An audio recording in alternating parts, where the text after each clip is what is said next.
নমস্কাৰ জয় জয়তে সমূহ সাংবাদিক বন্ধুবৰ্গলৈ সদৌ অসম গৃহৰক্ষী স্বেচ্ছাসেৱক কল্যাণ সন্থা আৰু সদৌ অসম প্ৰশিক্ষণপ্ৰাপ্ত গৃহৰক্ষী সন্থাৰ যৌথ সমিতিৰ তৰফৰ পৰা আন্তৰিক অভিনন্দন জ্ঞাপন কৰিছোঁ।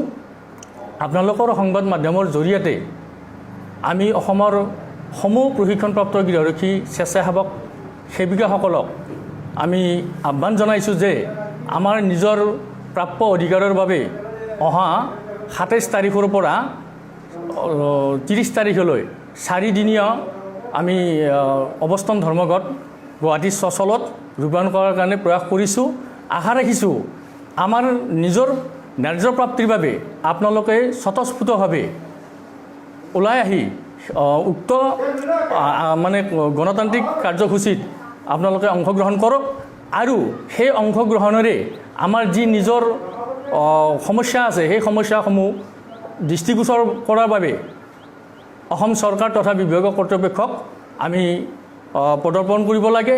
সেয়েহে মই অসমৰ সমূহ গৃহৰক্ষী ভাই বন্ধুসকলক ২৭ তাৰিখৰ পৰা ৩০ তাৰিখলৈ আপোনালোকৰ নিজৰ সমস্যাৰ ওপৰত আপোনালোকে নিজে চিন্তা কৰি সেই কাৰ্যসূচীত আপোনালোকে ওলাই আহি আমি নিজৰ প্ৰাপ্যখিনি আমি চৰকাৰ তথা বিভাগীয় কৰ্তৃপক্ষৰ পৰা পোৱাৰ আশাৰে আপোনালোকক আমি অহাৰ কাৰণে আহ্বান জনাইছোঁ।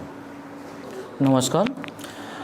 চাওক, আজি আমি চৰকাৰৰ লগত বহুত আলোচনা বিলোচনা কৰিলোঁ, কিন্তু চৰকাৰে আমাৰ অসমৰ ২৭,০০০ গৃহৰক্ষীৰ ভৱিষ্যতৰ কথা চিন্তা নকৰি তেওঁলোকে বাৰম্বাৰ আমাক প্ৰতাৰণা কৰিছে।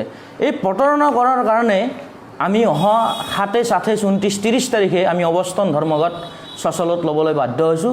কিয়নো আমাৰ দাবীসমূহ হৈছে যে ১৯৪৭ চনৰ গৃহৰক্ষী আইনখন ২০১৫ত এমেণ্ডমেণ্ট হৈছে, যদিও সময়ৰ উপযোগী হোৱাকৈ এমেণ্ডমেণ্ট হোৱা নাই, আৰু ২০১২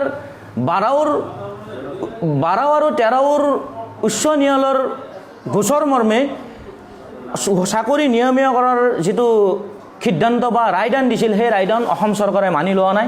মানি লোৱাৰ কাৰণে আমি এই কাৰ্যসূচী দিবলৈ বাধ্য হৈছোঁ। দ্বিতীয় কথাটো হৈছে যে যিহেতু চৰকাৰী চাকৰি ৬০ বছৰ, চব মানুহৰে চাকৰি ৬০ বছৰ আছে, কিন্তু আমাৰ গৃহৰক্ষীৰ জোৱানসন্থীক তেওঁলোকে ৫৫ বছৰ কৰি থৈ দিছে, যে আমি ৫৫ বছৰৰ ঠাইত ৬০ বছৰ আমি ডিমাণ্ড কৰিছোঁ।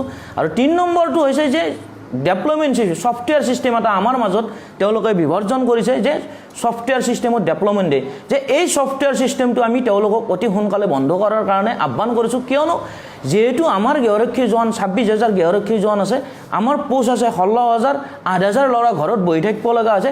যেতিয়ালৈকে পোষ্ট অনুমতে ল'ৰা নহয় আৰু যেতিয়ালৈকে গৃহৰক্ষী আইন সংশোধন নহয়, তেতিয়ালৈকে আমাৰ এই ছফ্টৱেৰ ছিষ্টেম আমি বন্ধ কৰাৰ কাৰণে আহ্বান কৰিছোঁ চৰকাৰক। আৰু দ্বিতীয় কথাটো হৈছে যিসকল আমাৰ মৃত গৃহৰক্ষীৰ জোৱান আছে, তেওঁলোকৰ পৰিয়ালক গৃহৰক্ষীৰ জোৱানৰ ট্ৰেইনিং কৰাই তেওঁলোকক গৃহৰক্ষী হিচাপে নিযুক্তি দিব লাগে। আমি বাৰম্বাৰ তেওঁলোকক অৱগত কৰাৰ পিছতো অসম চৰকাৰে আমাৰ কথাত গুৰুত্ব দিয়া নাই কাৰণে আমি এই কাৰ্যসূচী আজি ল'বলৈ বাধ্য হৈছোঁ। আৰু এই কাৰ্যসূচীত যিমান অসমৰ পৰা শদিয়াৰ পৰা ধুবুৰীলৈকে যিমান গৃহৰক্ষীৰ জোৱান আছে, ২৭,০০০ গৃহৰক্ষীৰ জোৱান ঘৰত বহি থাকাই হওক, ডেভেলপমেণ্টত থাকাই হওক, তেওঁলোকে সকলোৱে দলে বলে ওলাই আহি এই সচল কাৰ্যসূচীত অংশগ্ৰহণ কৰাৰ কাৰণে মই যৌথ কমিটিৰ বিত্ত সম্পাদক হিচাপে, লগতে সদৌ অসম প্ৰশিক্ষণপ্ৰাপ্ত গৃহৰক্ষী সন্থাৰ সম্পাদক হিচাপে মই আহ্বান কৰিছোঁ। তেওঁলোকে সকলো গৃহৰক্ষীৰ জোৱানে ওলাই আহি দিছপুৰ লাষ্ট গেটত আমি এইবাৰ এক এনেকুৱা আন্দোলনৰ কাৰ্যসূচী গঢ়ি তুলিম য'ত অসম চৰকাৰ ইয়াত আমাক ভয় খাবলৈ বাধ্য হ'ম, কাৰণ চিপাহী বিদ্ৰোহৰ দৰে আমি এইবাৰ আন্দোলনটো আমি